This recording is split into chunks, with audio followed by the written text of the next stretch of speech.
Hello, I just wanted to do, oh shoot, let me get the fan first. I just wanted to do a bit of a throat clearing video on what might be a video on booktube watching. Booktube watching and booktube creation. But it's funny how the conversation has shifted over the last little while. And it's kind of a conflict between two booktubers. There's Steve Donahue on one side, who is very much against monetization, and on the other side, Brian at Bookish, who doesn't really see a problem with monetization, that it's a way for people who make videos and get their subscriber numbers and their watch count up enough that they can share in some of the money that YouTube makes off of all of us. Could be argued, money that they make off of us, we enter into an agreement of we get to watch videos relatively for free.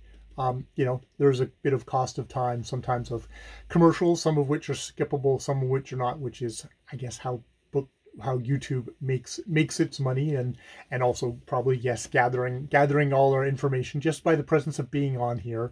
They gather all sorts of information about us, even if it's not specifically about all of us. It's there's just got to be a wealth of information about all our interests, of all the things that you watch, all the things that you like or you comment upon. All this is information that is just getting gathered, and I'm sure is valuable to advertisers, people who make things, who want to sell us stuff, all that. And in exchange for that, we can watch videos. We can watch videos from super large, very slick, just, basically it's television, but it's something that you're watching on YouTube, down to bozos like me who are in their office and just want to yak at you for a little while.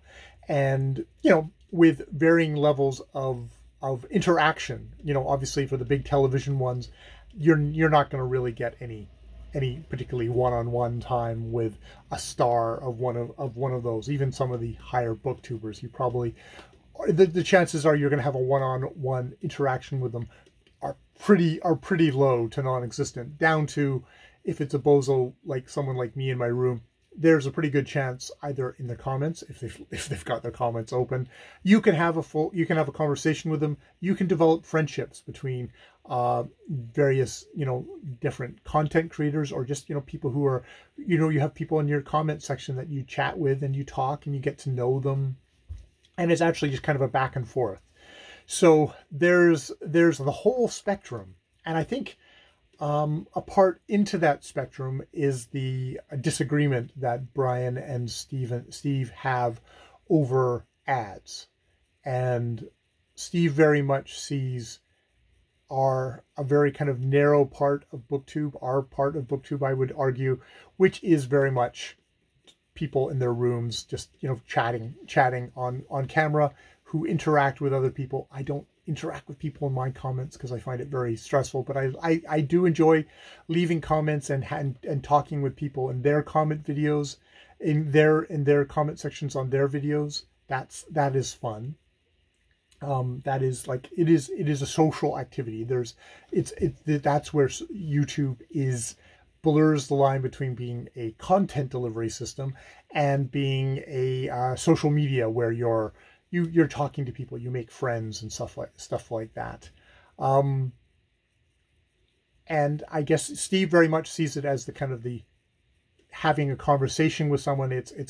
You would never charge someone who's your friend to have a conversation with them, which he feels is what happens when you monetize your channel and you're making money from it, and you let money be a part of the conversation.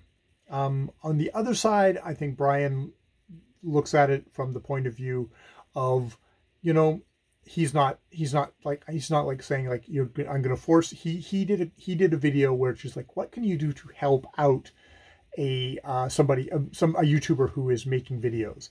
And one of the ways he said is like, you can watch their whole video, you can like, you can subscribe, and you know what? Hey, why don't you watch like one of like the 30-second ads, and they'll get a couple of cents from that. And that adds up to, it can be for a channel like Brian, I think he was saying he could make $300 or $400 off of the thing, which, you know, if you're somebody who's got a full-time job, or, you know, you're someone who's doing quite well, that's not much money. That, as Steve says, that maybe you'd consider that chump change. But for other people, that could be like money that could come in handy. I mean, to be fair, if you were desperate for money, making YouTube videos takes a good hunk of time, and if you're hard up for money, it's probably getting a second job, like just getting a minimum wage job and working those same hours. You'd have much more money that you would actually bring in. It's more of a I think Brian would argue it's like you're doing something you enjoy, you are getting to know people, but you're also kind of able to like bring in a little bit of money to kind of pay for your expenses, maybe on BookTube, pay for your books, or what Brian does is he uses it to donate to charities. So, like, you know, whatever, like a little bit of return on that. And, you know, it's one of those things where you get up into the levels and the amount of work that you need to do to be monetized, where you've got to have like the number of hours you have. It's not just like your subscribers, but like the number of hours that people are watching your videos is how YouTube has set it up, so that that's the only way you will get money off of the video. That does involve a serious amount of work, and I don't begrudge. For myself, I can't say I begrudge people saying I'm gonna, if there's a bit of money there that's just gonna go into YouTube's pocket, I would like to have a little share of that, since I'm putting all this effort in to engaging people. And, you know, some people are very, like someone like Steve Donahue. If you're into Steve Donahue, which I totally am, he does that very naturally. He doesn't edit his videos. He just talks. And, like, you know, for the people who are interested and want to tune in, he's really delightful. Sometimes he's a little salty, but that's all part of the fun. That's all the part of the getting to know different people. People that, like, wow, I don't know if I would know Steve. Steve would have been too much for me in person. But it's the fun of the thing. And I also don't fool myself, even with channels that are, relatively speaking, as small as Brian, as small as Steve. I've had little interactions with them. I know them. But, like, this is always that queasy thing of, like, how well do I know them? Like, they're acquaintances, I guess. I guess they're kind of friends. I probably had more interactions with Brian, and then I've had direct interactions I've had with Brian than I've had with Steve, which isn't to say Steve isn't a perfectly delightful person. He looks like someone, to be honest, as a shy person, as someone who's like, doesn't want to put himself forward. I feel like he's got like enough people who's probably talking to him all the time, and he's got enough people that he's talking back to, that he's doing perfectly fine. And I'm doing perfectly fine, not entering as much into a relationship with him. Not that he's dying to hear from me, but and yeah, and Brian, I know a little bit more. I mean, Brian would probably be surprised to hear that, other than maybe one other booktuber, he's probably the person I've had, one or two or three other booktubers, he's the one I've had like the most interaction with, which might surprise him, because we've had pretty minimal interaction.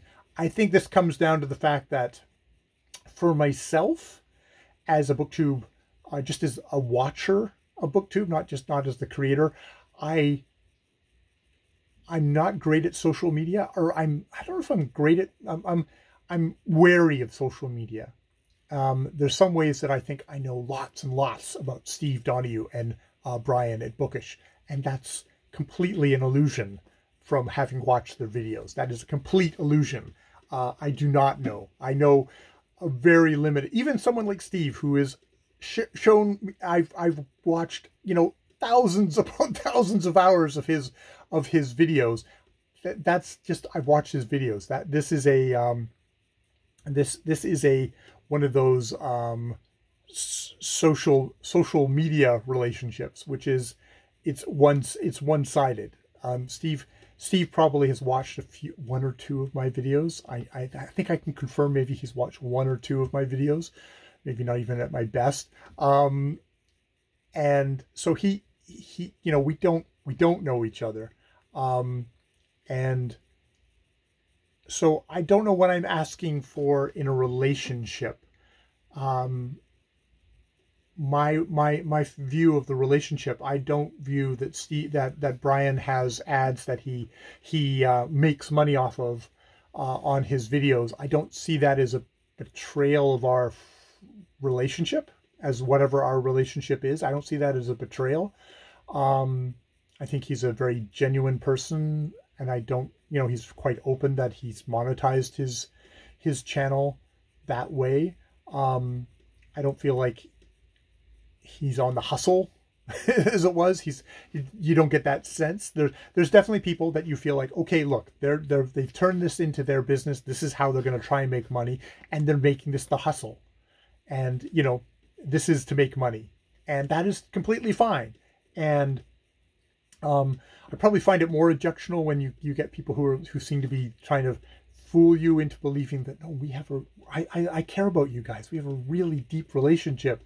It's like, but they're actually doing it because they want you to make you feel that way, so you'll basically they can harvest money from you. There's those kind of people, but you know, this little corner of BookTube, you'd have to be a terrible flim-flam artist to think you're going to make a lot of money here. There's far, you know, self-help, or there's other areas where you could definitely do it. And I'm not saying that all the other, I'm not looking down on all the other areas of YouTube. I think there's a lot of people who are like, yep, I'm an entertainer. I'm going to entertain you. And in exchange for that, hey, I'm going to encourage you to throw some bucks my way, because this is how I will continue doing this. And that's an honest relationship in itself. It is a transactional relationship, but that's fine. I think I question people. How do I put this? People talk about this being a community, and it is a community. And it's a community where we know each other either through comments or through the videos, and the wonderful back and forth between Brian and Steve about this subject is fascinating. But and this is probably, you have to take all this with a grain of salt, because I'm coming at it from my point of view. And my point of view is, do I know you people? Do I really know who Steve Donahue is? Do I really know who Brian is?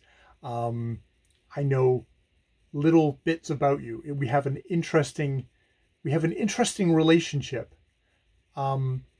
which isn't we've met each other and we've hung out in person, and it's a different kind of relationship. And Steve Donahue definitely feels very strongly that relationship shouldn't be tainted by interposing ads in between of it.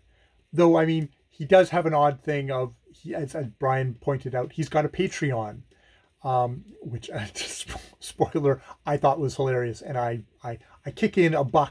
I think it's like $1 every month for watching, you know, probably 20-30 hours a month of Steve Donahue chatting. So I figure, like, I'm getting a pretty good deal there. Unfortunately, Patreon's probably clawing back, you know, 75 cents of that $1. But you know, I figure it's like, okay, yeah, that's a good thing. And that kind of sums up my relationship. It's like, I really like him. He's really entertaining. I feel like I know him, but I know I don't know him. And, you know, I don't feel like it's a violation. He's not my friend, and I'm not paying him $1 to talk to me every day. That would be weird. So, but I am paying him $1 each month, and that's okay. In some ways, that kind of codifies things for me a little bit, having so much of his videos in my life. I hope he wouldn't feel hurt if he had me say that, because I'm sure he looks at his subscribers and says, you know, can Steve is really an extrovert. I mean, for me to be I as an introvert, for you to be my friend, I may have to marry you at this point in my life. No, marry you, or be a mother-in-law that I actually live with. Those are the two people in my life that I would call friends. And I have, you know, obviously with my wife, I have a very intimate relationship, and with my mother-in-law, it's like I see her every day, and we really like each other, and we talk about everything, and it's a really good relationship. And it's like, those are my two friends. And the people at work are people I know at work, who I get along with and I chat with and I see every day, but they're not my friends. It's like there's a separation there. So then when you get to something like people I watch on YouTube all the time, it's like, you know, it's even like someone who's had interactions with like Brian, or, you know, a couple of interactions with Steve. I wouldn't call that my friends. That's kind of my social media buddies. I don't know what that is, but it's like, it's a certain level out, and I've shared certain amounts of information with them. So seems okay that I kick a buck in for Steve's Patreon, that I try and watch like at least one video, one ad with Brian's stuff. It doesn't feel like I'm violating a friendship there, that I'm being charged. But that's how I feel. I mean, Steve obviously feels differently. There definitely seems to be kind of various different groups. You know, people who, you know, understandably, we're all really tired of getting bombarded with our ads. And I mean, God damn it, if you want to avoid ads, why are you on YouTube? Because that's the nature of the beast. This thing is constructed to show you stuff and have ads. It's like television. Back when it was just commercial television, you got it. And the most important things were the ads, and the TV shows were the incidental thing that they put in between to make sure you saw the ads. That's how that went. You know, you got streaming services where you're paying a flat fee basically to avoid ads, or, as a lot of the streaming services are going now, or you can pay half that, and we're gonna make you watch unskippable ads.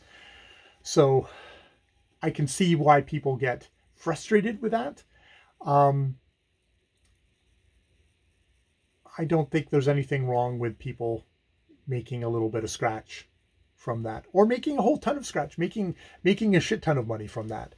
And yeah, what constitutes a whole ton of money? For somebody, $500 every year might be a whole ton of money, and for another person, that's like nothing. Why would you do that for so little money? I mean, there's a cost benefit analysis of, I know from making really kind of rough and ready, really videos from really bashed together, homemade, homespun, rambling videos that take a lot of work. Not just the making them, but planning them and thinking about them. It's like, it takes a lot of work. The only reason I do this is because it's fun to do, especially at my level, because I'm never going to get to monetization. I don't make enough videos. I don't make enough videos that are actually interesting enough for people to watch all the way through. Nobody is going to watch to the end of this video, for example. And I'm not even bothering putting it on my public channel, so that's fine. I just needed to work this out. But yeah, I love doing this. And that's obviously, I have a job, I have a full-time job where I get paid. And if I needed to make more money, it wouldn't be a YouTube channel. It would be getting a part-time job on top of this, would be the way I could easily make in a month 5 or 6 times the amount that I would ever make from a YouTube channel. Yeah. So yeah, but it's just that one of those things of like, it's like Steve makes the point of like, would you charge your friends to make your friends watch ads to have a conversation with you? It's like, I don't think that's the relationship we have. on YouTube. I don't think that's the relationship I have with Steve on YouTube. I don't think that's the relationship I have with anybody on YouTube. And maybe that's part of the reason why I don't have comments on videos on either one of my channels, is because I'm suspicious of the relationship that we do have. And it takes a little too much mental effort for me to try and negotiate that on a consistent basis, especially with something that I've made myself. Yeah. So yeah, I wanted to talk that out, and yeah. I don't think I came to many illuminating discoveries, and it's probably a good example of how not to get monetized on YouTube is what I do. All right, I have been Jay. More videos later. We're not friends. We're social media buddies.